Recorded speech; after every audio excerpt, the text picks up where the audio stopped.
introduced us to this concept of Zootopia.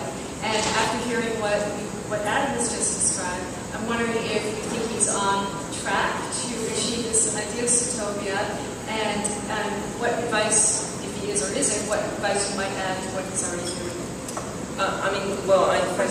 Thank you very much. Yes, indeed. I found that really fascinating. I mean, I should describe Zootopia indeed. It's just a word that means food place. And it's really my way of saying that food shapes everything. And at the moment it shapes it, in ways that most of us are either not aware of or not in control of. And so my proposal, I suppose, is if we take food and use it, positively to shape things better, then it's an incredibly powerful mentorship tool. And I think what I found really interesting about what you said is that you had a hot debate about whether food should be a separate chapter or should be integrated into all the other chapters. And I think you totally went the right way, because actually, no, because it's so interesting. So, probably the case is that 10 or 15 years ago, food wouldn't have been a chapter at all. And I find that really interesting. And so many things you said.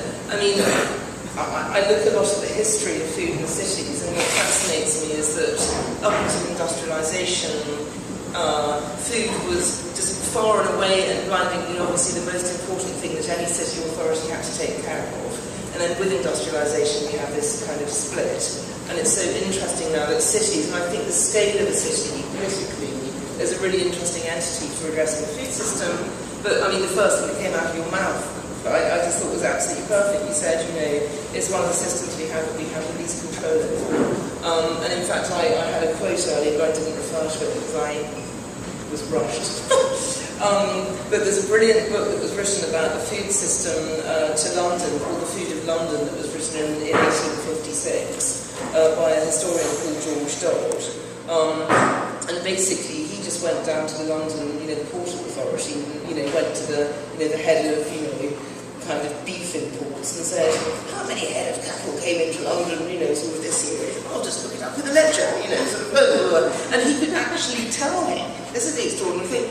But he said, it's useless to ask by what agency enough food to feed 2.5 million, because that's how many people lived in our agency. By what agency enough food to feed 2.5 million people arrived in London in the year 1856. Nobody does it, and yet that food did arrive. And I think in fact what's absolutely fascinating is that here we are, in the 21st century, in the kind of the most advanced sort of Western democracy in the world, and actually we haven't got a clue how the food thing works, and that really fascinates me. And of course, again, if you look historically, sorry, I'm Jacob talking too long again, but I mean, if you look historically at the relationship between food and city politics, it's fascinating because the cities that were forced to take responsibility for the food system, and Rome is a classic example which I mentioned earlier, and Paris is another classic example, their political lives were at risk if they got it wrong, because there was nothing worse than blowing the food supply. And in fact, any city that was able to, like London, deliberately abnegated responsibility, so they encouraged free trade, and then they sort of monitored it, but no London mayor ever took responsibility for the food system. And sorry, just to bring a kind of, there's so much to say, but just to bring a kind of a very interesting current parallel, I mean, as you know, the London mayor was also kind of trying to get, control of food and realising, maybe it's an issue that, maybe we should do something about. And I was actually invited onto a panel by Rosie Boycott, who's, Boris's food czar, as you probably know. And, Rosie Boycott is Boris Johnson, the London mayor's son, responsible for food in London. And she set up a London food security panel because she suddenly thought, gosh, we haven't got a clue, as you also said, we don't know where the food comes from. She said this is a potential security threat. And we all sat around the table, sipping water as you normally do, and saying, well, okay, how are we going to get this information?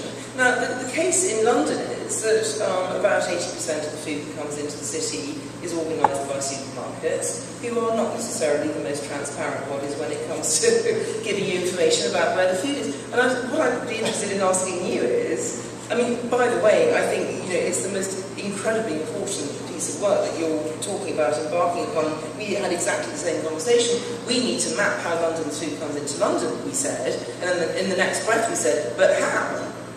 And it's a very, very good question. And of course, in Britain, immediately the conversation turns to supermarkets and the fact that, they are actually in control and they will not give you transparency. So I was just wondering what the relevant situation was here in terms of how much of New York's food is controlled by, the Walmarts of this world, and do you already anticipate a kind of a standoff in terms of actually getting this information from them? Sure. So that's about 85 things at once, but... We're not fully sure how we're going to do it. We're developing a scope of work. What we want to do is, we know that 60% of the produce in the city comes through Hunts Point. We control that as the city. We run the Hunts Point Food Distribution Center. I think it's responsible for about 9% of all produce in the country comes through Hunts Point. So there's an enormous opportunity there to understand it and to figure out what's coming into Hunts Point and staying here, what's potentially going out to the city to feed other people throughout the country, what's going out of the city then coming back through a truck. Because that could be an enormous problem as well. So there's an opportunity. The challenge is we don't know, is that 60% of the produce that comes through Hunts Point, is that 10% of the total food we eat in the city? Is that 80%? What we're likely to do is pick a couple of commodities that we think are well represented and trace those commodities as proxies. There's some things that we can do with local produce and what's coming to us through regional farms. But there's even an open question, and I'd be curious to throw it open as well, depending what you're optimizing for, if you're trying to do for cost, if you're trying to do it for GHG emissions, potentially local may not be the right answer because it is grown, you're limited by the season, could be grown in the winter in New Jersey, not optimizing for GHG emissions, it could be more expensive for those reasons. So we want to get a much better sense of understanding, tracing a couple of commodities. We don't know what the number is yet. And using those as a proxy and hoping to build from there. We know there are also a number of commercial data sets that the supermarkets aren't willing to give it, but a couple of the large commercial consulting firms and others have some information that's better than the nothing we have. So how can we use that and begin to refine it? Brian, would you like to tag on to that? Because you've looked at local food issues to a great degree, actually, all over the world, and you might even be able to cite some examples that would be instructive to the New York situation.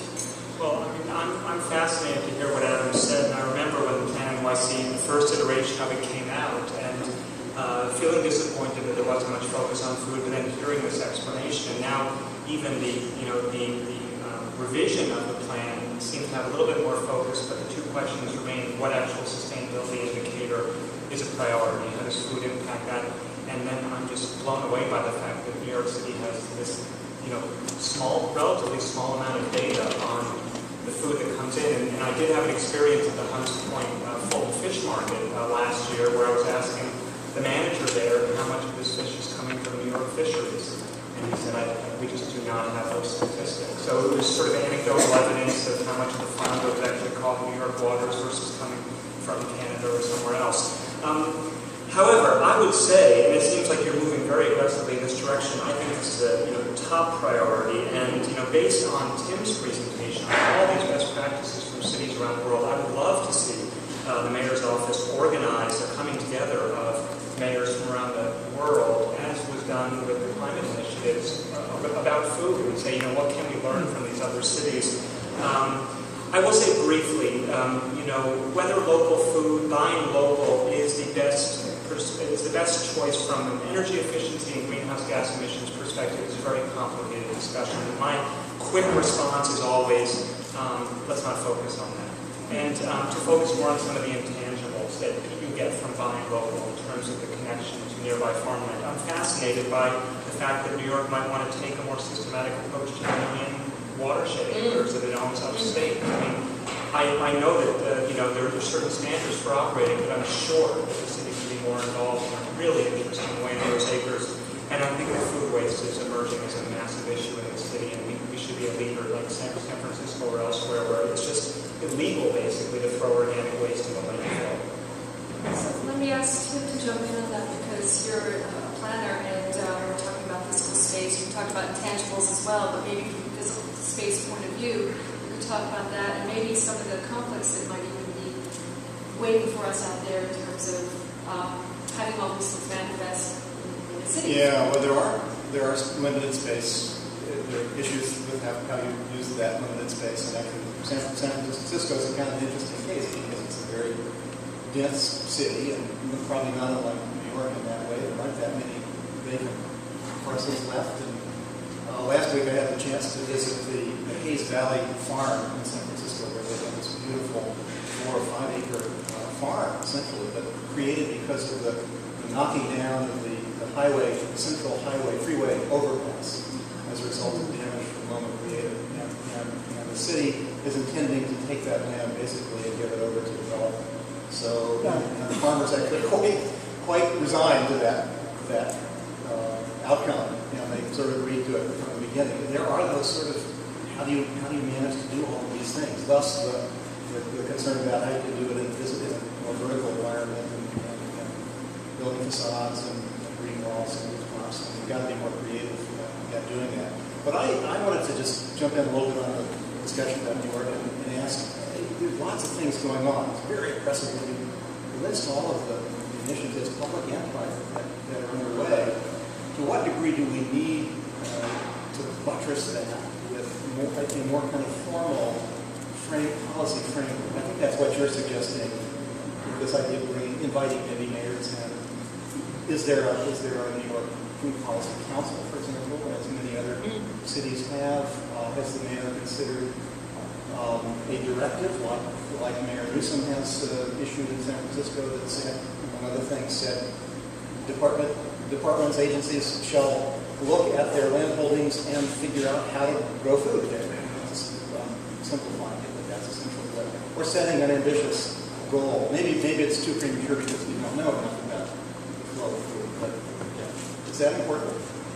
It is, and the mayor has appointed a food policy coordinator, which is a new position in the city, and that's something that is pulling together. The efforts that I mentioned were the ones that are in our sustainability plan, not all the other things that we're doing about public health, posting for calories, trying to do healthy eating. So I think there's a more comprehensive approach beyond just what's in Plan YC in terms of pulling things together. In fact, the initiative I mentioned where we're trying to inventory the land in the city is part of a council bill that came out of Speaker Quinn's Food Works program, and an initiative that we work with them on to enact legislation that requires the city to do that, post it where it's posted in a public way. And Speaker Quinn deserves an enormous amount of credit for continually raising this issue and putting pressure on a wide variety of stakeholders to come together and think about it. I think our challenge is, and this is the challenge we had when we first developed Plan YC, it was an initiative of we're going to have 1 million more people in the city. How do we prepare for that growth, and how do we do so in a sustainable way? We needed to understand what were the levers, what was our current baseline. First thing we did was a GHG inventory to figure out what was driving our emissions and how do we begin to reduce them and accommodate growth and do so in a more sustainable way. And I think we're trying to figure out what is that GHG inventory for food so we can get a fact pattern so we can understand it and understand the players. And doing the summit, convening people is a great idea. And I would add that there's an organization called the Urban Sustainability Directors Network, 115 sustainability directors in North America that we come together, we talk about a number of issues, a lot of sharing of best practices. Food is one of the real emerging issues, a very popular issue. That, carbon climate adaptation, and energy efficiency are the 3 issues that have the most conversation. We're talking about do we spin off a food policy coordinator group that can bring people together. So I think there's a lot of opportunity in sharing best practices. The challenge is a lot of the things that drive food policy are local factors. So in Cleveland, there's a lot of urban agriculture because there's a lot of vacant land. The city pays about $5,000 an acre to maintain vacant property. They'd rather give it to someone for free and have them do a farm. Detroit has a lot of urban agriculture because there isn't much demand for land. San Francisco can do organic recycling because they actually control all of their waste. The city itself in New York, we only collect 25% of our solid waste. The rest is done by private carters. And some real logistical challenges when you have such a large multifamily building. So there's a lot of sharing of best practices. And there's some interesting case studies have come across where decommissioned golf courses are being turned into farms and utilizing the opportunities in the odd spaces. New York, we just broke ground on the largest rooftop farm in the country. over at an old federal building in Sunset Park. We just changed our zoning codes to remove the obstacles for urban agriculture so that it allows more uses on our rooftops. 1.6 billion square feet of rooftops in the city. How do we better utilize the resources that we have? And it's not going to always be food is the answer, but how do we ensure that that is an allowable answer where it's appropriate and leverage and learn from the best practices of others?